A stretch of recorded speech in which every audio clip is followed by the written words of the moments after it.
You're watching Oilers Nation Everyday with Tyler Yaremchuk. Your one-stop shop for all things Oilers. We are officially on Ingram watch. Refresh. Let's get into it with the lead.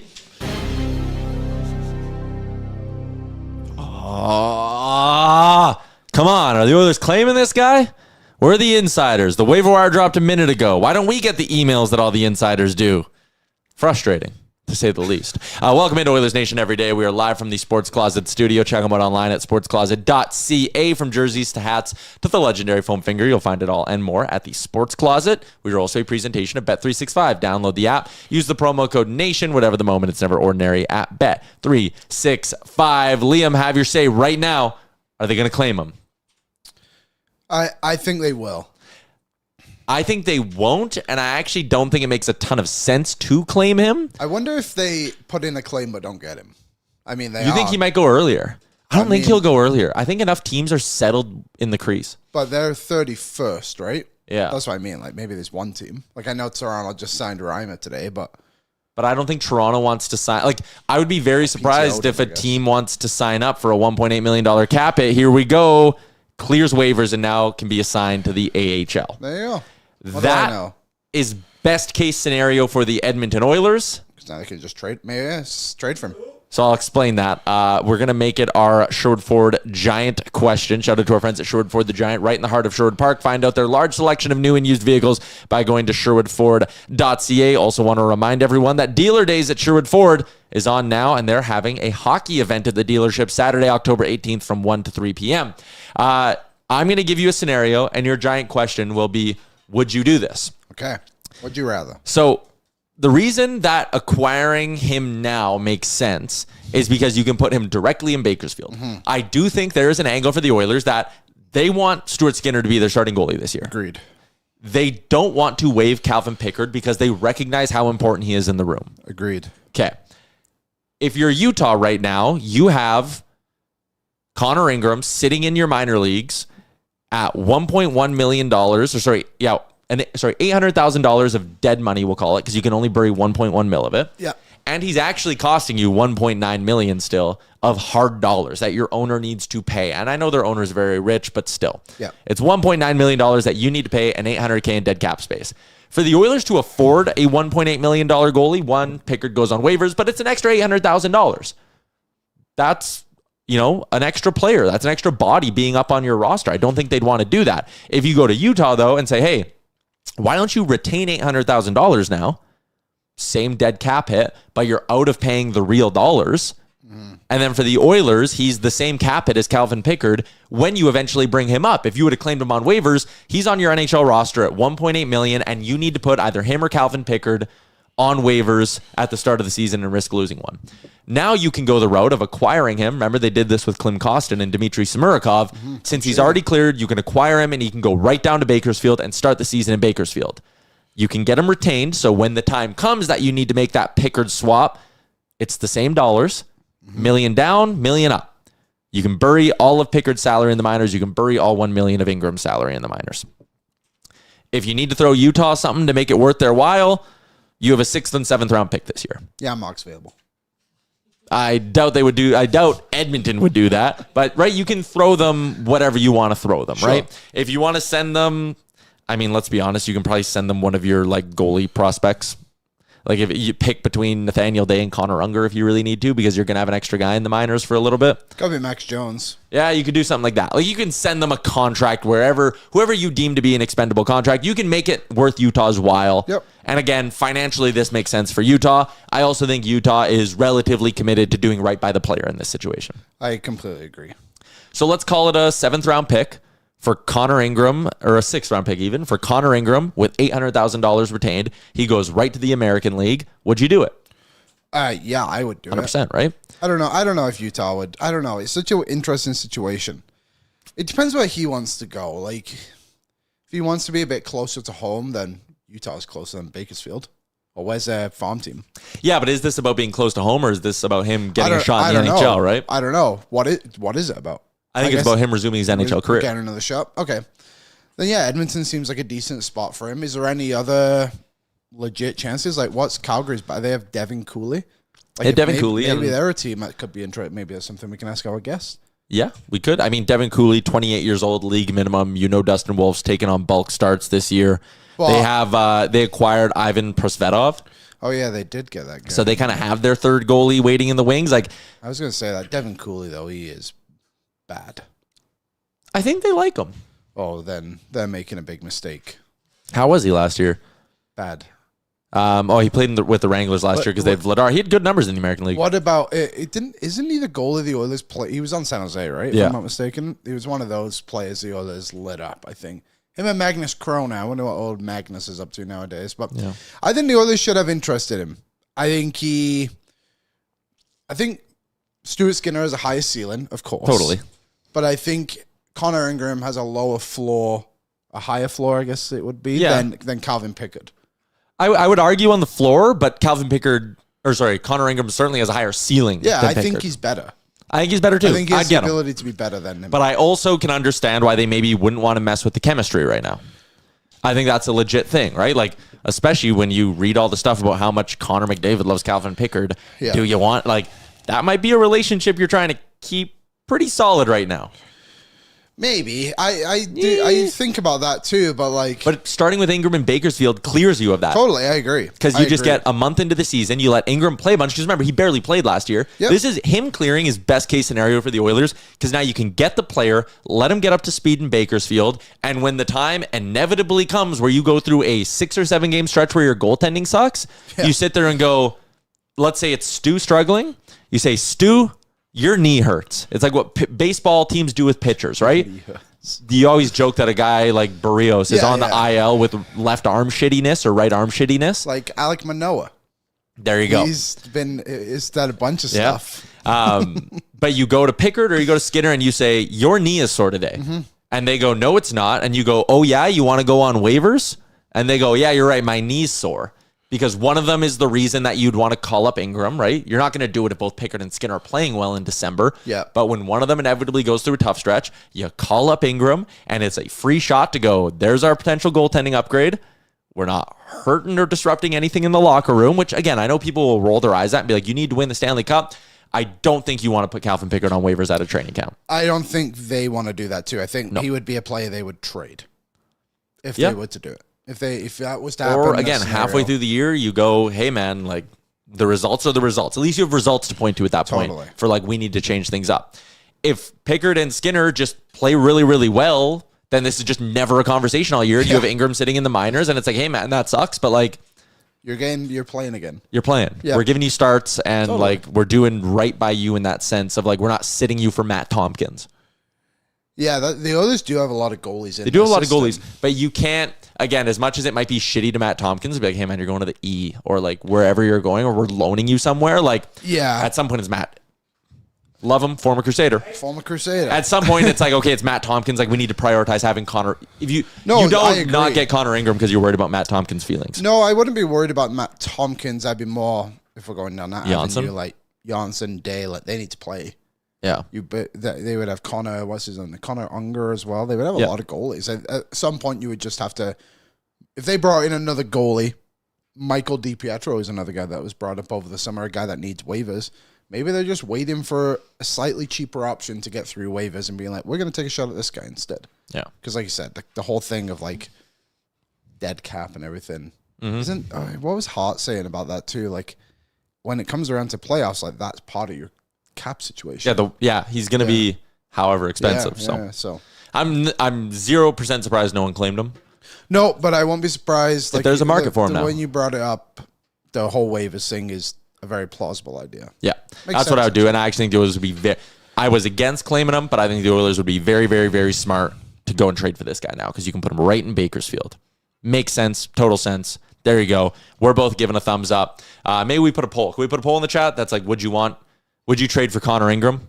And we can throw our poll in there. Brought to you by, I know you're doing that right now, but I'm flipping ad reads on you, Aaron. We're making you work hard.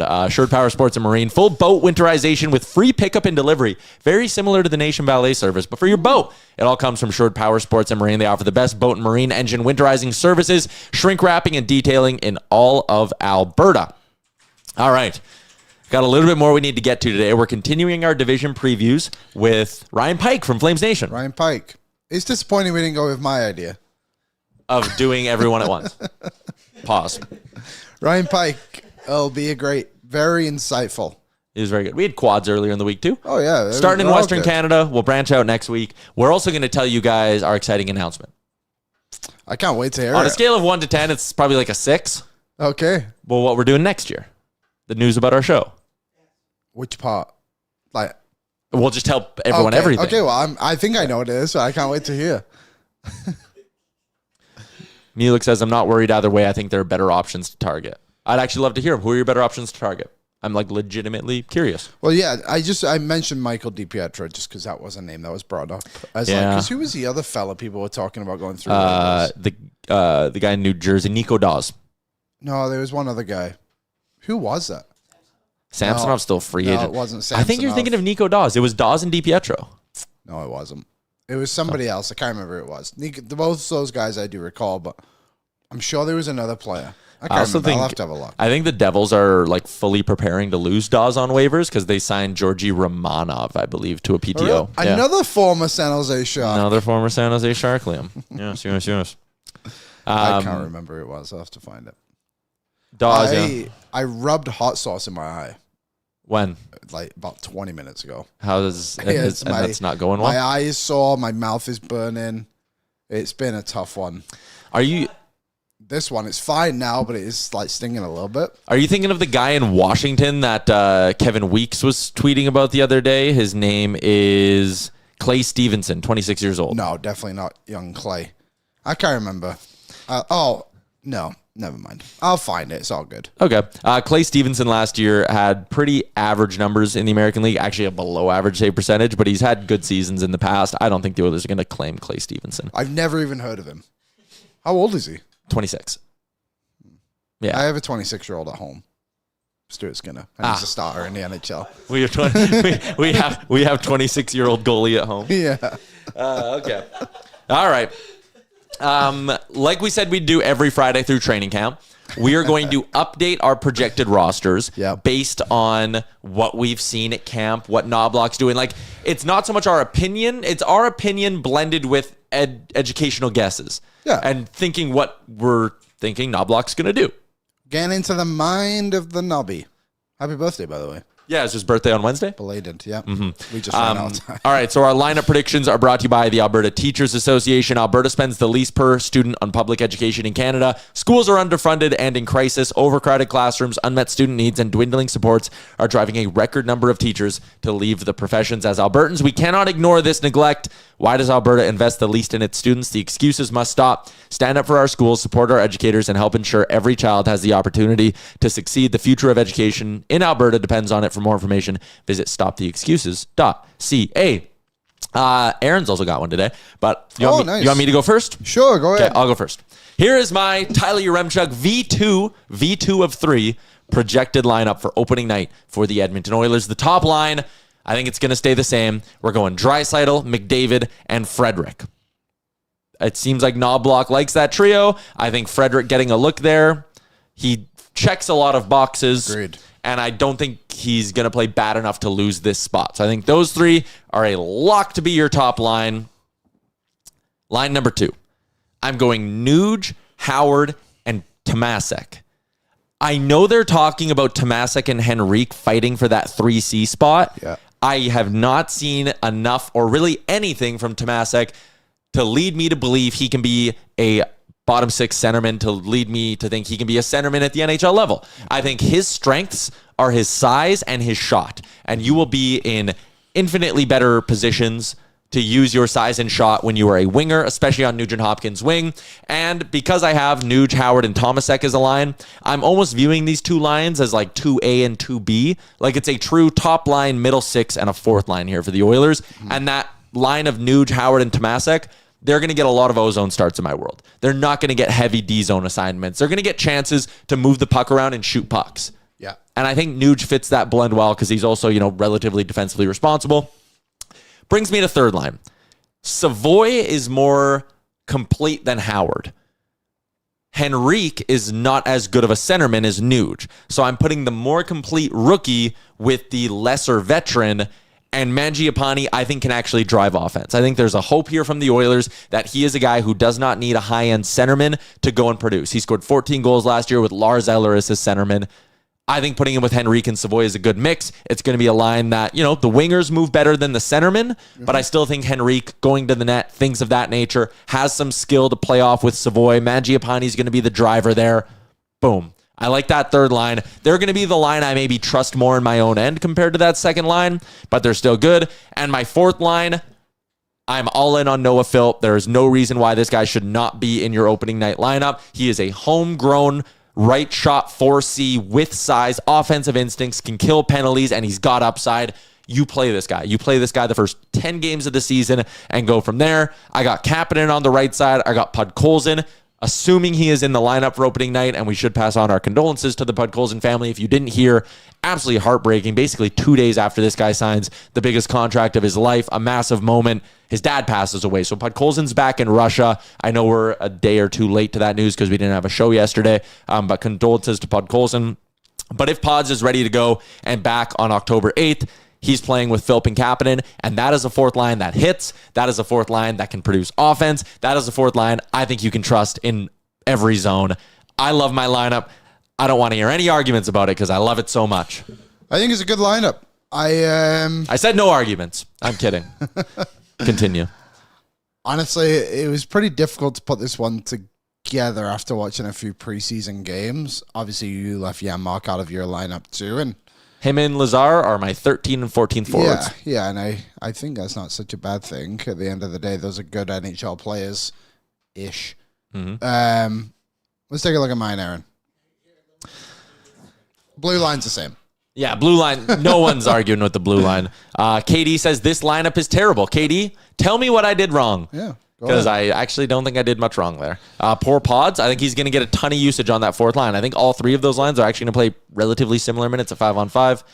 Troy says I like Draisaitl as a center. I do too. Knobloch doesn't. There you go. Yeah, the top line, Knobloch just said, this is my top line. Pods on the fourth line is wild. This is a guy who actually produced really well away from Draisaitl in a bottom six role during the playoffs. I think he can be a very, very good fourth liner. And listen, this isn't me saying Podkolzin's playing 7 minutes a night. I think Podkolzin's actually going to play a lot. But if you can flash mine up one more time, sorry. Also, I just saw Liam's. Good Lord, you're ridiculous. One, again, if he's going to miss a bulk of training camp, I think easing Podkolzin into it is a totally fine thing. But who are you playing? If you are putting Podkolzin higher up the lineup, and that's what you're all and the people complaining in the chat, if that's what you're complaining about, is Podkolzin not being high enough up in the lineup, who are you moving down? You putting Mangiapane on your fourth line? No. If Howard's on your fourth line, he's in Bakersfield, so Janmark's playing. So sure, maybe that's if you want Podkolzin up the lineup, you are saying that Howard's going to Bako. Because Tomasek's not a fourth line player. You need to play him with someone. I didn't see a path to moving Podkolzin up is kind of my point. I'd move Philp up. There's no way. Anyways. Yeah, moving Philp up would be harder than moving Podkolzin up the lineup. Yeah. Aaron, let's look at mine. Yes, sir. There we go. What in the sweet fuck did you do? I don't even... Okay, that's Howard. Okay, Why did you use 16? You used Sherwood Ford Crusaders Matt Savoy. For podcast listeners, Liam will give you his lineup along with a descriptor of the photo. That's what your punishment for doing this is. You got to give a descriptor of the photo. Okay. Top line.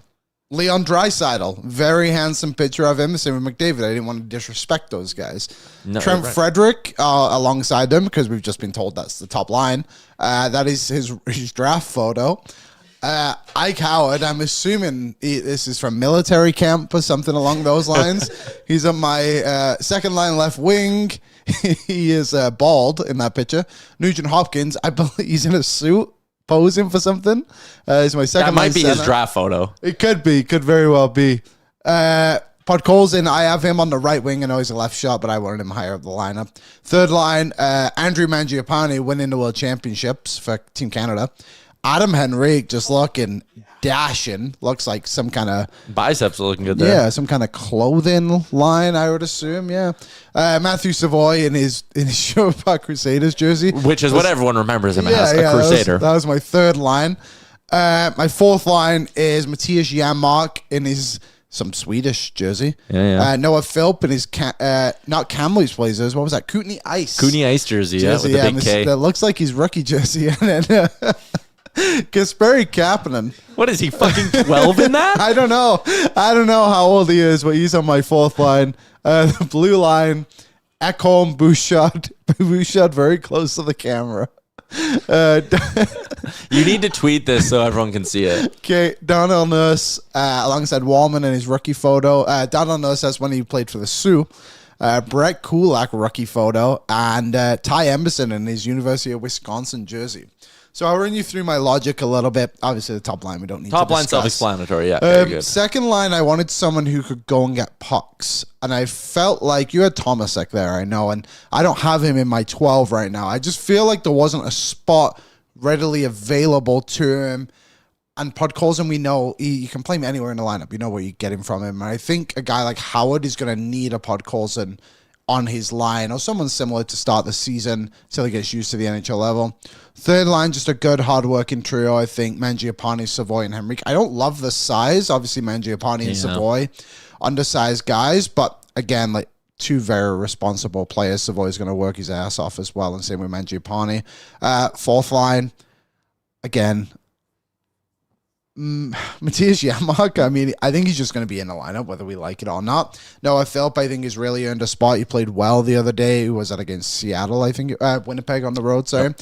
Did really well. I had Lazar there last time. He is not in my lineup. And Kasperi Kapanen. Been playing a lot with Nugent Hopkins and Howard in the 2 games he's played. So I wonder if he could trickle up the lineup. But I think that fourth line has a lot of speed, which I really did like. I think just on the opening night, the way the season has gone for the Oilers, I think they're going to look for a bit of trust in guys. And I think the 12 there in the lineup, obviously minus your rookies, like you kind of know what you're going to get. Really, like when you look through those 12 forwards, Howard's the only one you look at being like, I don't know what this guy's going to do for me. Yeah, that he is still the unknown. For me, Tomasek was still an unknown because he's in my lineup. But you're right. Your lineup is safer than mine. I went for a safer approach. Yeah, like I don't want him to lose again. That's fair. You definitely went with a safer approach. We definitely had some similar lines of thinking. Our first and third lines were the same. Our fourth line pretty close to the same. Yeah. The only difference is I had Janmark out for Tomasek, and then Pods and him flip-flopped. But yeah, someone said, why does Bush look the oldest? Because he's the only defenseman Liam didn't use a baby photo for. Because he just looks the same. I think I'm assuming this photo is from his interview signing his contract. Yeah, probably. No, he's 12 in that one. Mulek says the issue is I think Knob thinks Frederic is Hyman and he's not even close. I agree. I think Frederic might be the closest thing though.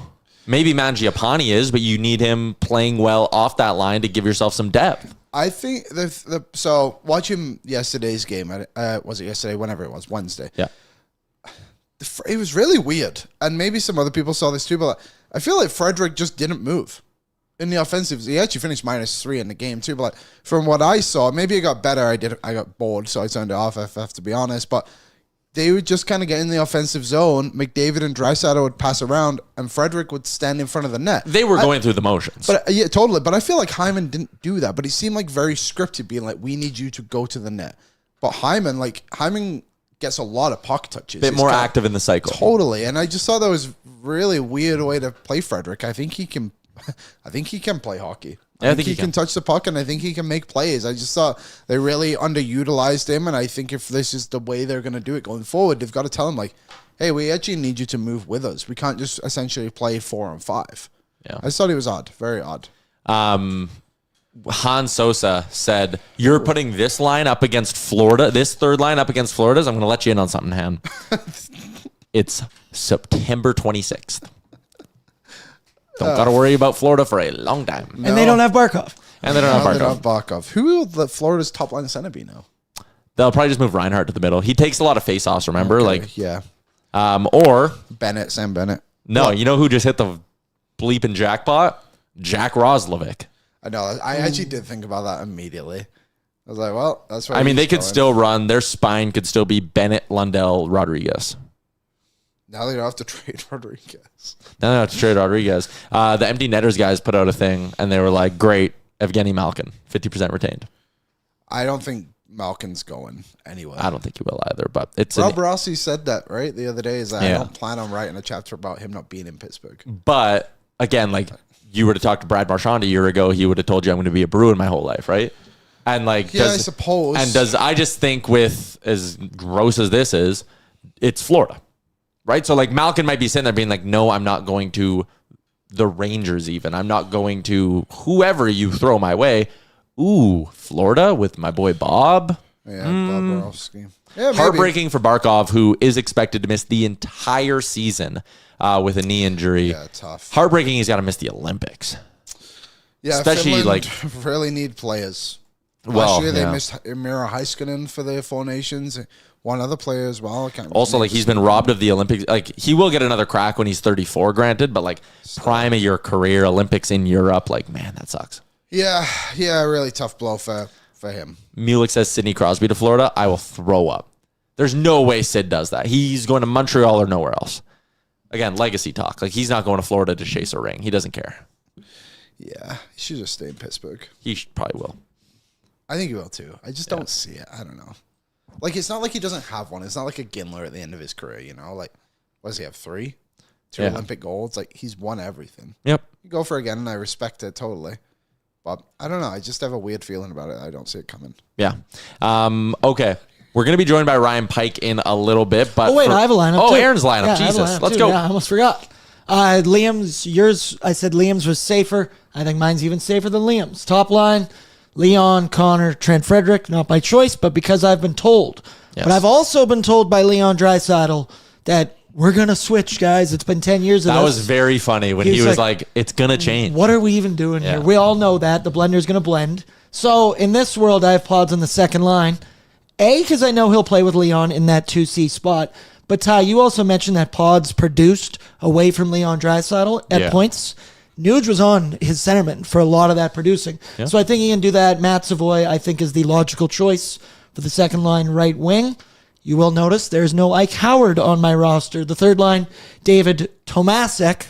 I think there it is. With Rico and Mangiapane. I think Rico and Mangiapane, that's a good veteran duo. Tomasek, I think, another, once again, older gentleman, I guess, because what is he, 28, 29, whatever. Yeah. Fourth line, he's going to be there, Matthias Janmark with Noah Philp and Kasperi Kapanen. I have totally bought in. Ty, you've sold me on the Noah Philp argument. I just don't know what else you'd put there. Bulletproof argument. It's like you'd basically choose Matthias Janmark, and then I have Ike Howard starting in Bako, because I think that's just the way it's going to go, and I think this is the safest version you'd probably have. And then obviously no change to the D. Yeah, I mean, I do think there's probably a bit of a like Howard Tomasek competition. Yeah, that might be brewing.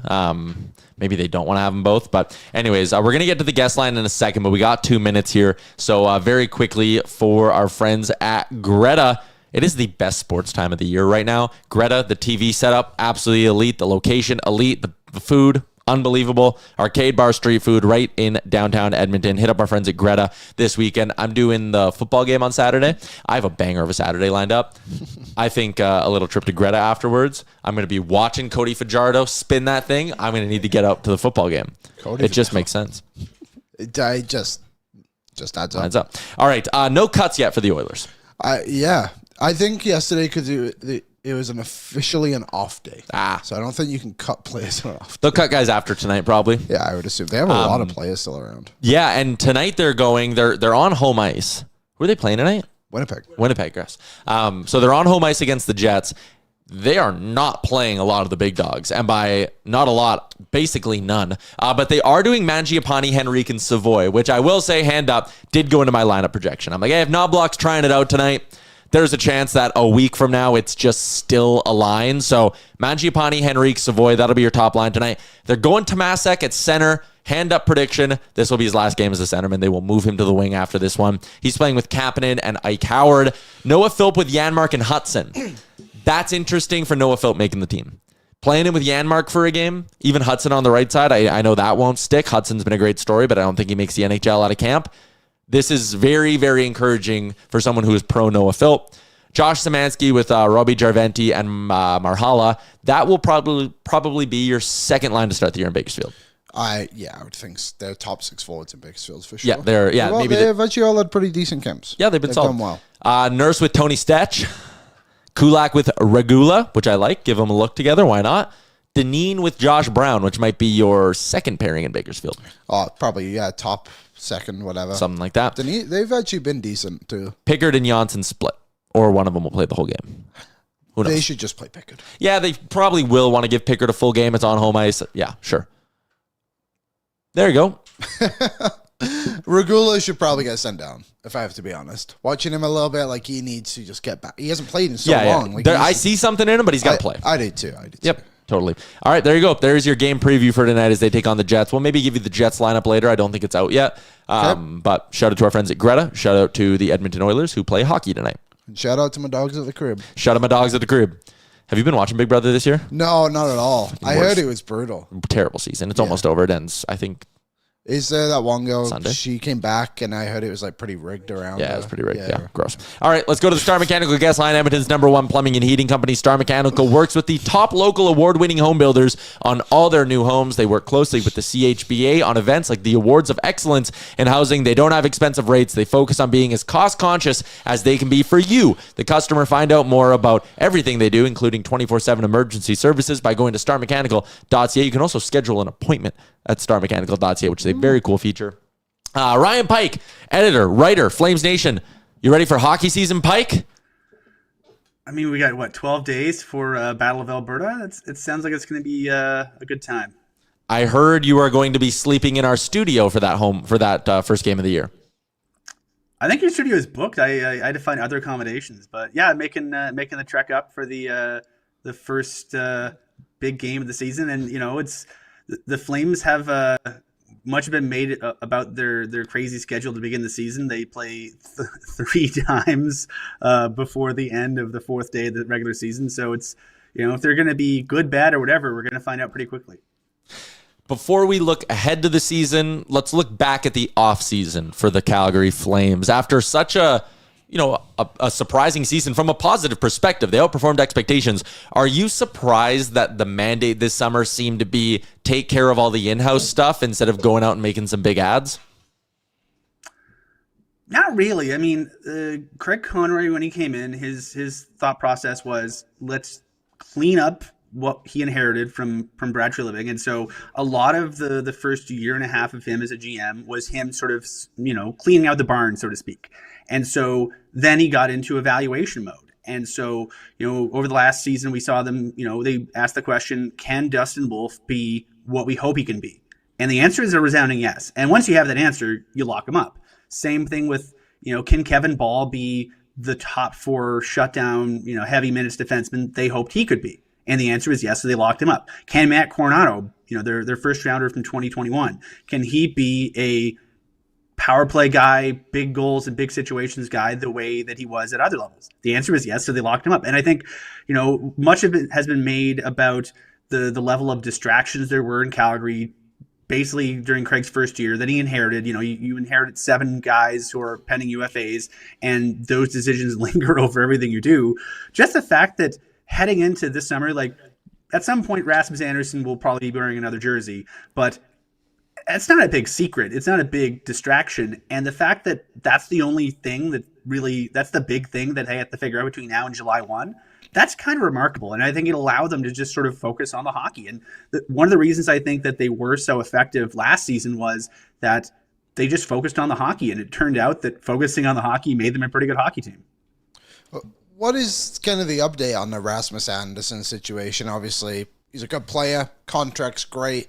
But it sounds like he's only going to go to maybe 1 or 2 teams. And he had that weird comment the other day, too, that, maybe I'm wrong, but, everyone's against him, are basically what he said, right? Something along those lines, or did I mishear that? I think that if I'm remembering the comment he made, it was essentially that, he had a rough year last year. He was, minus 38 he was second or third worst in the NHL in plus minus. And he's a guy that, cares a ton about being good and helping the hockey club, but he felt that he didn't. And there was a chunk of the fan base who, were very vocal about how many minuses he was chewing on, to use a phrase that Rasmus used himself at his year-end presser. And so I think he's, really focused on getting off to a good start and having a good season because, let's be honest here. He's going to be 30 years old in October of his next contract, whoever that's with. And this is probably his last big chance to get that big contract. He has been arguably underpaid. Actually, I would say inarguably underpaid for the amount of minutes he's been taking on for the Flames and the responsibility he's had for the Flames. And so, I think if I were him, I'd be endeavoring to get the best contract I can. And the last intel that I have from everyone I've talked to is just Anderson's camp said, here's the number we would like. And the Flames camp said, here's the number we're willing to give you. And they were not especially close. But both sides, I think, are really respectful of the other. They completely understand the perspective each club is, the club and player are coming from. And, the Flames would very much love for Rasmus Andersson to be here long-term at the right number. Rasmus Andersson would love to be a long-term Calgary Flame at the right number. And it just seems like they won't end up coming to agreement on the number. And so I think that's sort of where we're at. If they were close on a number, he'd probably be signed right now. But the fact is, he's coming off a rough year, and much like you mentioned all the offseason work the Flames did on their guys for the summer of 2026.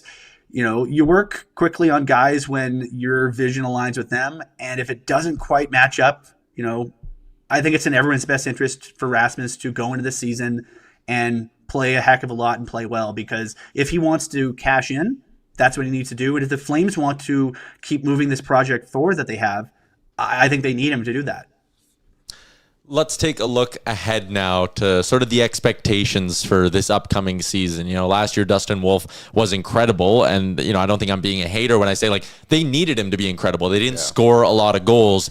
Do you think there is a chance that there is more offense from them this year when you look at this group on paper? And if they do score, what's their ceiling? The overriding question for the Calgary Flames, there's two. One, can Wolf be the same as he was last year? And I think people are hoping so. And I've gotten this far in my life just learning not to bet against Dustin Wolf. So let's say sure. But the other thing is, the Flames are kind of in a unique spot with their roster construction because they have some core players, some key players, your Kadris, your Huberdeaus, your Colemans, their Backlunds, who, let's be honest, they're past they're post apex, to use a phrase that Jay Feaster used to use. They're they're in the back nine of their careers and they're quality players, but it'd be unfair to expect them all to have career years. Whereas if you look at the other part of the roster, you have Connor Zary, Matt Coronado, Zane Parekh looks like he'll be making the team. Guys like that, guys who are on their way up.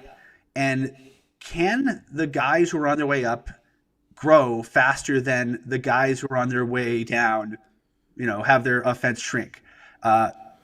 If I'm betting that they probably score close to the same amount this year as last year. But the big question is, can their power play, which was kind of unremarkable, get a kick in the butt from Zane Parekh and become noteworthy? Or, the fact that Coronado is coming in and he has some confidence, he's got a contract, he has, a year where, if he had played that way for a full year, he's a 30 or 40 goal guy.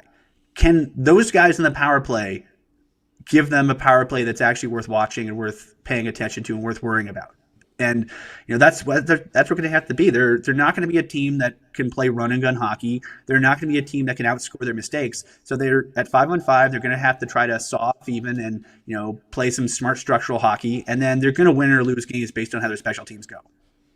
How good do you think Zane Parekh can be? I saw someone on Twitter call him the next Cale Makar. Really? Mm-hmm. Wow. Is he Cale Makar or is he Rasmus Andersson? I mean, you'd be happy if he was quote unquote Rasmus Andersson, because Rasmus Andersson has been 400, 500 games, damn good hockey player. I would argue that, the thing with Parekh is it's hard to really gauge expectations because there's no barometer for this. There's no map for this because honestly, I think he might be the most defensively gifted prospect the Flames have had since maybe Paul Reinhart. And Paul Reinhart is basically a forward who played defense. But you with Parekh, first Ontario League defenseman to get 3 digits in points since Ryan Ellis did it over 10 years ago. The first defenseman in Ontario Major Junior Hockey to score back-to-back 33-goal seasons since Bobby Orr. I mean, his comparables are to the point where you really have to try to pump the brakes and be like, okay, he's 19. He might not be Bobby Orr, or at least not right away. But you can sort of see, you see flashes of brilliance in practices and in games, and his defensive details are going to be a work in progress. I think they're going to do everything they can to put him in situations to be offensive. But he's the things he can do are the things you can't teach, and the things that he's not great at are probably the things you can put him with a good partner or teach him a bit and he can get better at. So that's a long way of saying I don't know, and I think that's one of them. That's the big that could be one of the big X factors of the Flame season, because if Sam Perek is if he's anywhere close to how Lane Hudson was with Montreal, all of a sudden it's an interesting conversation. If he's just merely a very good rookie defenseman, it might not move the needle as much as the Flames needed to in the standings. Do you think he could be a Calder finalist? If you had to put your money on it today, would you say yes or no? He is a top 3 finalist for the Calder. He's going to be someone that Calder voters pay attention to all year. Just because of his name, because of the fact he's a top 10 draft pick on a Canadian team that's going to get a ton of ice time starting out. So I think he's going to be on everyone's radar early on, but I think it's going to be his performance early in the season that determines if he stays on everyone's radar. It's training camp and things get blown out of proportion a lot. I felt like that Jonathan Huberdeau quote the other day got blown out of proportion when he was like, I just didn't really want to skate today. And he was laughing and very clearly tongue in cheek with the whole thing. And people were like, bad leader. That was ridiculous, right? There's nothing to read into with Huberdeau being a bad leader. I was in that scrum and I laughed my butt off because he's Huberdeau is a dad now. Him and his partner have brought a little human being into the world, and so he's got dad strength and dad jokes now. And he's been very good at sort of sprinkling the dad jokes into as many scrums as he can. Yeah. It was nothing. It was absolutely nothing. It's September. Give guys a break. I don't want to do this show most days. We don't even watch the games right now. I'm barely paying attention to fucking anything. Yeah. I'm watching the Ryder Cup right now. Pike, we end all of these, and we're going around the whole division and previewing, but we want everybody's Pacific Division preview. Give us 1 through 8. How do you think this division's going to shake out? Oh, goodness. Yeah. Let me think. That's a good question. Yeah, put you on the spot. Everyone from Calgary, just bail out of this hit right now. Edmonton 1, Vegas 2, I think LA 3.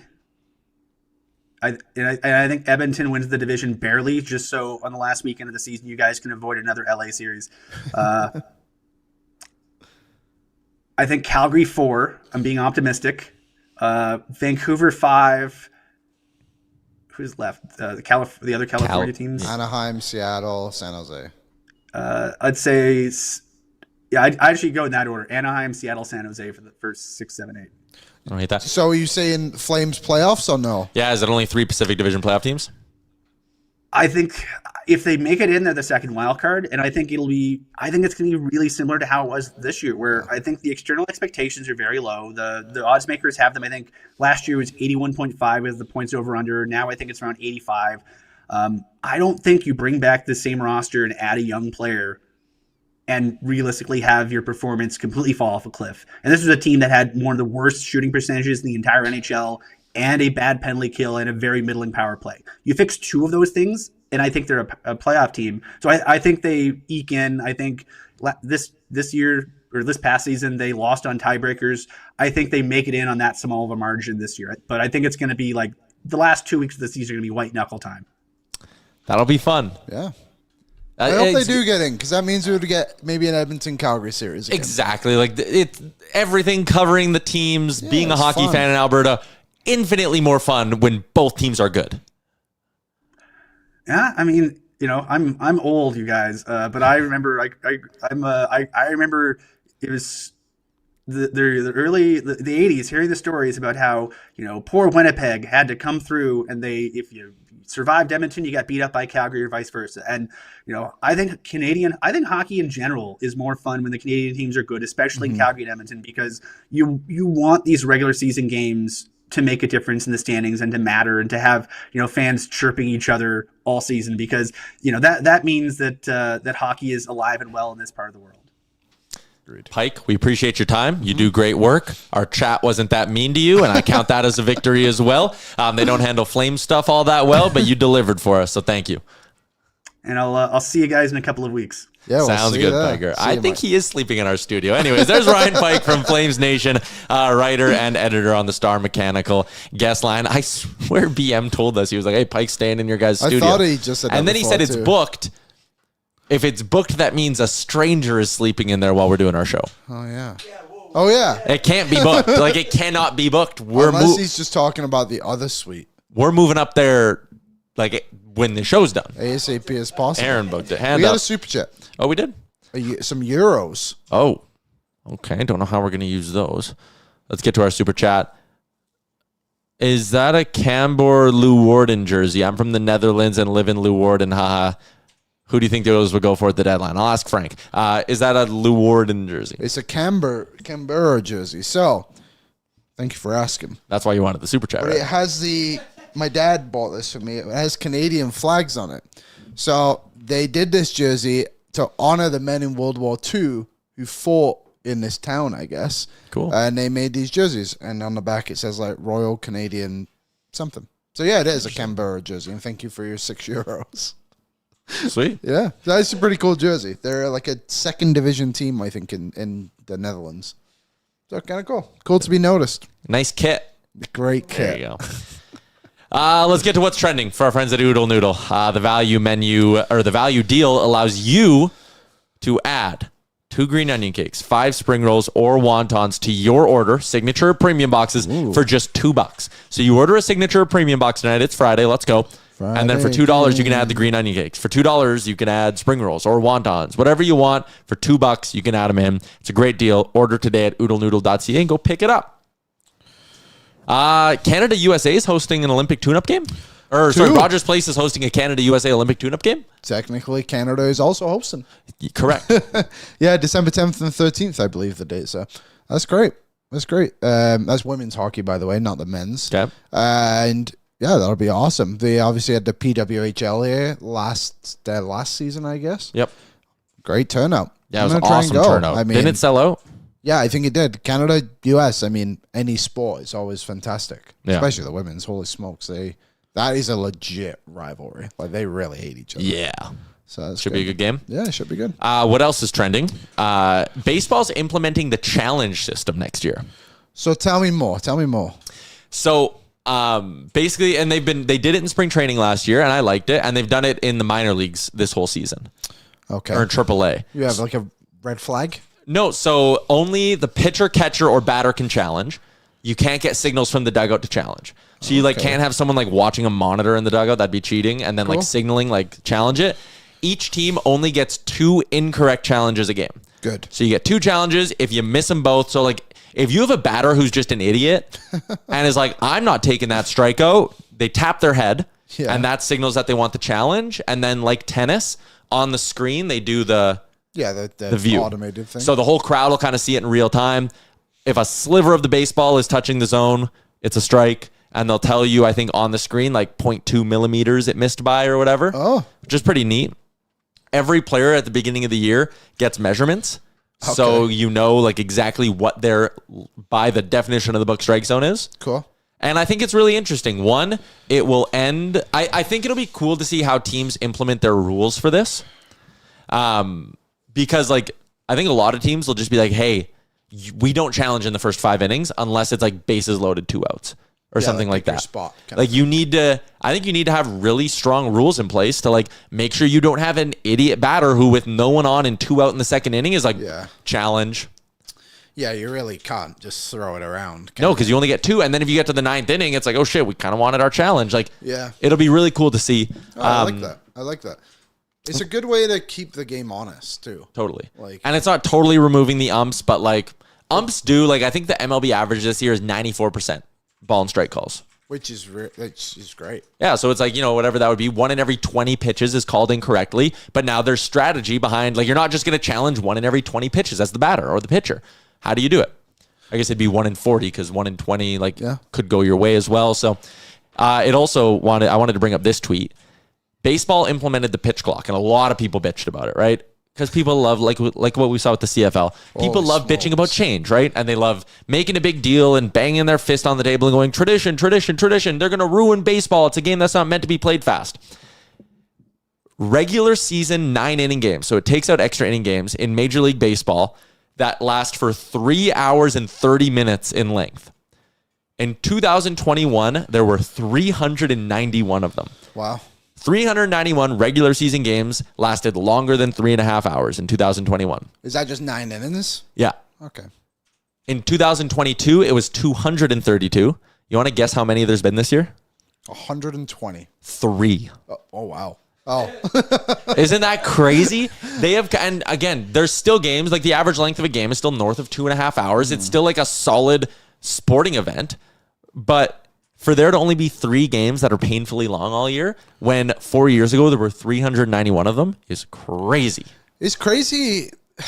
In England, like, sports don't take this long. Only cricket. Yeah. But like rugby is a running clock. For the NFL most football part. takes fucking forever. Like soccer's obviously like 90 minutes running clock, but here, like, man, everything is just like so long. So I'm glad baseball trying to figure out new things. And yeah, you're right with the CFL thing. Like, change isn't always so bad. Yeah, totally. Ryder Cup. Let's do a Ryder Cup. Let's get rid of all of this. Were you watching when Justin Rose hit that shot? Banging it. Are you Unbelievable. watching it too? Yeah. Hell yeah. Are we all watching it while we work? Yeah, we are. But I only have the featured game, which is fine because it's Rose. That's all they get. I know, because this is so ridiculous. Why is it not like the Masters where you can watch every shot? How did TSN not pick up the first day of the Ryder Cup? They have the other It's two. on the Golf Channel. But it's only on the Golf Channel on certain networks. Oh. Like if you're with TELUS, for example, or... I'm getting it now on TELUS. Okay. But there was another one that just like didn't have it. They were showing like a Jack Nicholson. There was an story. outage. Yeah, it's like, what the fuck? Insane. Yeah, so that is crazy stuff. It was, so Bryson walks up, hits the first tee shot of the tournament, and drives the green on a par 4, Yeah. and that crowd is going bananas. Great guy to have go up first. Unbelievable. Yeah, well and like done, he Keegan pipes Bradley. it and the crowd's going nuts. And that is about the only positive thing that happened for USA in the morning. It was all Europe and three of those matches, like not even close. Yeah, because the US won the final match. Yeah. But even that one took till the 18th hole. Like that was because Europe was down 3-0 or 3. They were up 3, I guess. Yeah. And then was it Arberg and I forget who he was with. Hovland. Hovland, yeah. And they managed to come back. But now, currently, if you're not watching, the US is up in 2, and Europe is up in 2 of the matches as well. Yeah, McElroy and Lowry grabbed the lead back, which is great. Yeah. Me and the real life guys. Are you a Europe or a US guy? I have a tough time with it because I don't like. I think there's nothing in the world more obnoxious than the USA. Oh, I don't. It's just so lame. So There's no other have other chance. USA. Yeah, I hate that. It's shit, awful. too. It just. I Screams, also said, though, that would be fun if you were crushing beers and you were I American. don't You'd be know. chanting the shit out of that. Because Europe you would, does- Tyler. It's not Look my at that thing. face. Europe does the Olay thing. Yeah. And they have like other songs. Like, did you hear the one they had about Patrick Cantley? They literally made up a chant about Patrick Cantley. It was like, hip, hip, hooray. They were like, he's wearing a hat today. He must be getting paid to play.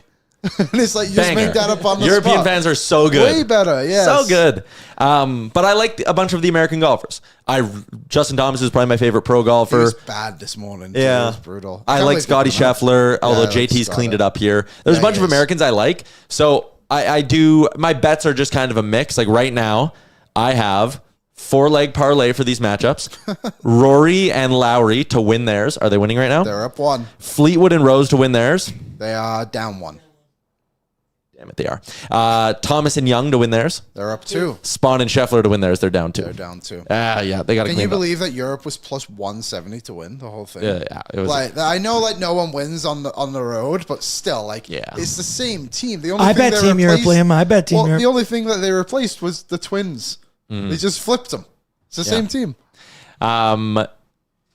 Yeah. Someone says golf sucks. The Ryder Cup Ryder Cup is it's barely unmatched. even golf. It's Yeah, it's the best. Yeah, you're right. It is barely golf. If you don't know what it is, so they start today. They start with something that is called foursome. No, Yeah. foursome. Foreplay. Foursome. It's called foursome. foursome? But it's basically Four two plays. American golfers go up against two European golfers and their teammates, and they alternate shots. And you're trying to get the lowest score on the hole. Obviously, that's the point of golf. And then now they're onto something called foursomes, where same thing. It's two Americans versus two Europeans on every hole. And you're just taking whoever gets the lowest score of the two players. So everyone plays their own ball. Yeah. Whoever gets the lowest score earns a point for their team, which is sweet. And then tomorrow... I think they're doing foursomes right now, too. And tomorrow is... Yeah, they're doing foursomes right now. Sorry, I thought you said that both of these in the mornings were different. But they're the same. They're doing just alternate shots right now. Oh, they're still alt shot? Yeah. Then tomorrow... No. Because tomorrow's the same thing. It starts with alt shot and then it goes so it says to... Friday four ball. Yeah, 4-ball is 4 balls in play. Gotcha. Off the tee. Yeah, they're doing 4-ball right now. Better ball. And then they do the same thing again tomorrow. And then Sunday, they do 8 1v1 matchups. So good. Which is the best because it's like every match can sway things so hard. And if you watch the last Ryder Cup, it's every 2 years, I don't even remember what hole it was. It was like 15 or 16, something like that. But Ricky Fowler just gave up to Tommy Fleetwood. I'm like, clearly a putt that was like, he probably would have made it because they're pros, but he was like, still wasn't easy. And he just like gave up the Ryder Cup. Yeah. It was actually insane. Like, and he's been called out for it multiple times. But yeah, this is an exciting one so far. Europe is up 3-1 on the day. It's the best. And yeah, it's 2-2 right now. Yeah, it is great. Quick baseball update. Last weekend of the regular season. Is this weekend? Yeah, 3 more games for everybody across the board. Oh, I saw last night. It was good. Dalton Varsho, Grand Slam. The Jays' magic number to clinch is 3. And they have 3 games left, no? 3 games left. And they're playing the Tampa Bay Rays, who are 77 and 82 on the year, but always give the Jays fits. Toronto's going Bieber tonight, you Savage tomorrow. And they're ending the year with Gausman if they need him.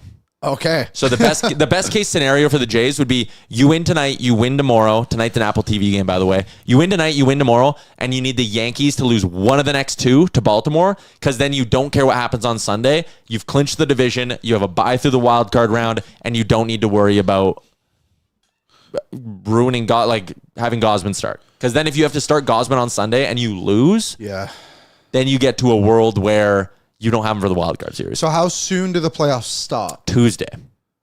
Okay. So you could maybe pitch Gausman in game 3 of a wild card series by Thursday, but it's still you'd be pitching him on 3 days rest. Like that's tough. I saw a thing yesterday.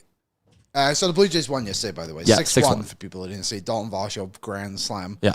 How about, and I know this ended yesterday, but I saw a radio show in Miami that was talking about like they were like still in the hunt for it, and they just needed like 3 things to go right for them, and only one of them like didn't go right for them. But they just had the tiebreaker over basically everyone. They had they had all 15 tiebreaker scenarios that they could be in. They owned all of them, which was insane. Yeah. They ended up not getting it because I think one of the teams won. They needed to win out, and the only way they could get in is if like there was a matchup of like New York teams were playing each other in the race, and they needed all those teams to go 2-2 in those games, and it didn't happen. Yeah, it didn't happen, but still crazy because that team is a dog. Yeah, the NL wild card, there are still 3 teams alive in it.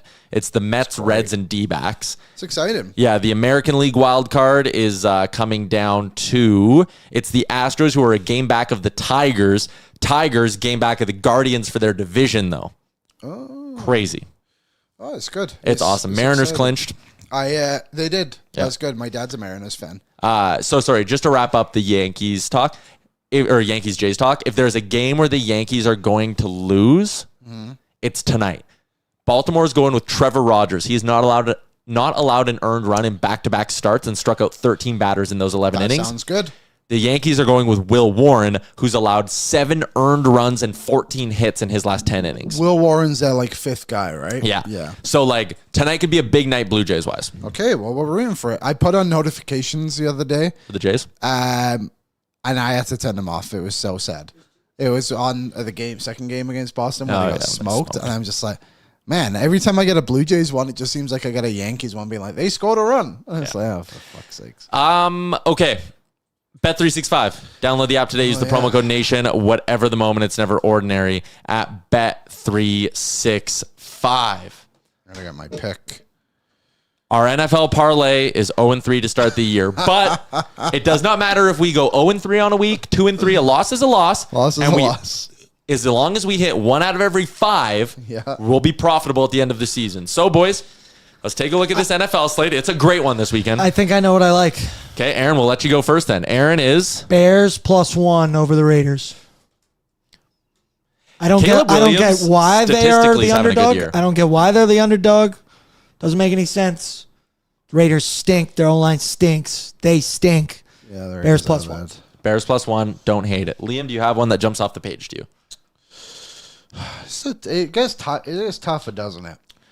A little bit. There's a couple spots I personally like. That Bills spread is too big for me to touch. Who do they play? They're 15.5 point favorites against the Saints. I like Niners -3 over Jacksonville. Brock Purdy's back. Are we sure he's back? I'm pretty certain he's going to play. That reeks of a 2-point game to me. I know. That's a tough one for me, too. I I will go with... don't mind the Panthers +5.5 this week. I'm going to go Kansas +2.5. At home, I don't like either of those teams. It's the Ravens. Yeah, and I know Lamar Jackson's in my don't bet against, but this one seems like unforeseen circumstance. Are they both in don't bet against? Patrick Mahomes is, I don't know yet.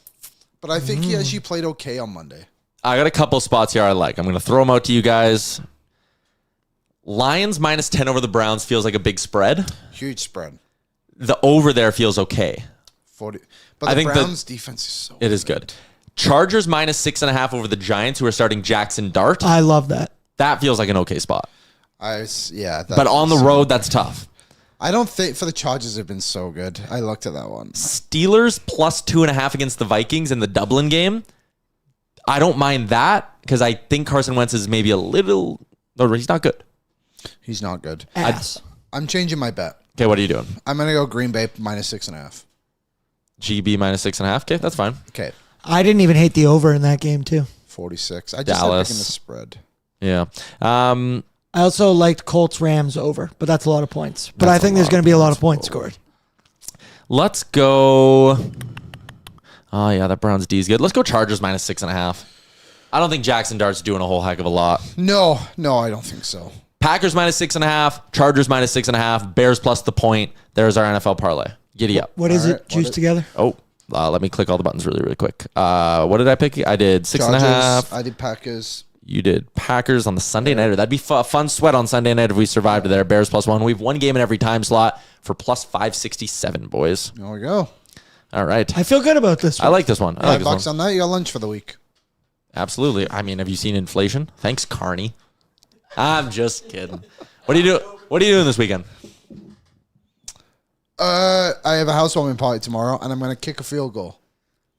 We obviously talked about it. Oh, you're going to go give it a go? My buddy lives right next to a football field where one of the teams play in Sherwood Park. And we discussed it in our group chat the other day. And everyone seemed to believe I could kick a 40-yarder. Right. And I said it's not about the distance. I'd be able to cover the distance. Yeah. Can you send me a video of it? I'll try and get some videos. Aaron's going to a wedding in Rimby, which is just beautiful. The big city. Never been to Rimby. Rimby. I remember when I was like 12. Probably even younger than that. I might have been like 10 or 11. We played in a baseball tournament. We hosted a baseball tournament. Team from Rimby shows up. And we were like, St. Albert kids. We're feeling good. What the hell is Rimby? Douches. They show up and like their jerseys are just like blue t-shirts with Rimby written in gray and like Times New Roman font. I'm like, what the hell? And these kids belt to ass fucking smoked us. They were hitting home runs. We hadn't seen home runs all year. And these kids were just hammering them out. Like these big farm boys, like they were unbelievable. And that's why I always remember Rimby. We had a team like Put that. some respect on Rimby's name. We would always play them in provincials. Coaldale. Oh, they were exactly the same. Huge kids. But there was one guy, and he was on like at least the Alberta team, but he was on, he might have gone to Canada eventually, but their triple jump. And he was so fast. And he scored like 4 goals against us a game. And just I don't even know what Coaldale is. They kicked the shit out of us, tell you that much. I have a banger of a weekend. It sounds like. I got beer league hockey tonight. Friday night. A couple beers in the room with the fellas after. Okay. Good time. It'll be a good time. Tomorrow, tea time at 10 a.m. Going to the Elks game at 5. Sunday, Big Elks I have game. nothing on the schedule. I do not need to be anywhere. I do not have a family dinner. I don't have a sport.